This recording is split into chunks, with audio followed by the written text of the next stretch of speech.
Monday's horrific scene where 51 people died after being left in the back of an 18-wheeler has put human smuggling back in the spotlight. Joining us now to share some insight on this case and how really these smugglers operate, retired Homeland Security Special Agent Timothy Tubbs. Agent Tubbs, thank you for joining us this morning. Obviously, it's still very early in this investigation. What can you share? How do you even start this investigation? Absolutely, and again, I appreciate you having me on today and to talk about this recent incident and tragic incident. And the agents immediately start with the crime scene. Obviously, they go on the crime scene. They try to identify material witnesses.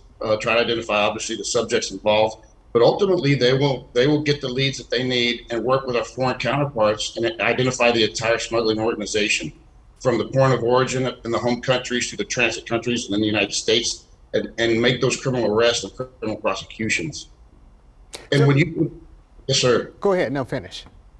And when you look at these smuggling organizations, they start from the home country, whether it's Brazil, Ecuador, Guatemala, Honduras, Mexico, and they recruit those individuals in their home country, and they charge them from day one, from their home country through all the transit countries to the border of Mexico, and they put their lives in danger the entire way.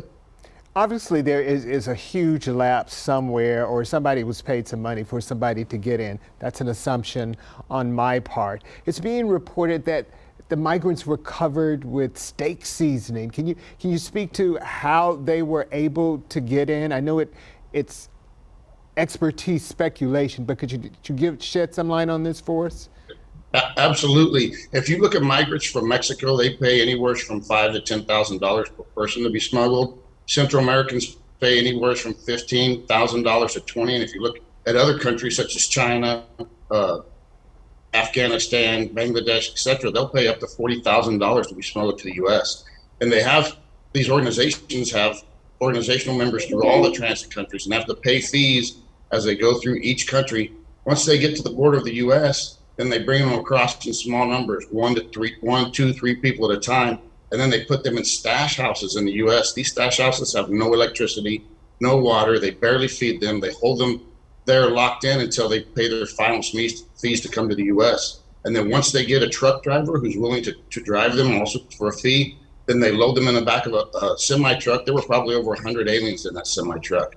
And again, no air conditioning, no water, and they then try to drive them the 3 hours to San Antonio in 110-degree heat, where they take them out of the trailers and they put them in cars and take them to their final destinations. So I read in your bio you were attached at one point to the embassy in Mexico City. Can you tell us realistically how much pressure is being put on Mexico to stop this? Because we're seeing huge caravans coming from the southern border of Mexico, the Mexican government actually giving them bus transportation up to the northern border. Why isn't something being done, pressure being put on the Mexican government to stop this when they can? The U.S. government actually has put a lot of pressure on the Mexican government, and the Mexican government has stepped up their efforts in Mexico. They're starting to work human smuggling organizations and working the human smuggling through Mexico with Homeland Security investigations. In fact, they have a vetted group there that they work together day in and day out. But until we have good border security on our border here in the U.S., we can tackle the migrant smuggling throughout Central South America and Mexico, but we need border security between the ports of entry. Anything that comes across the border between the ports of entry is illegal, whether it's money, guns, humans, narcotics, even if it's hand sanitizer. If it's coming across the border between the ports of entry, it's because there's an issue with it.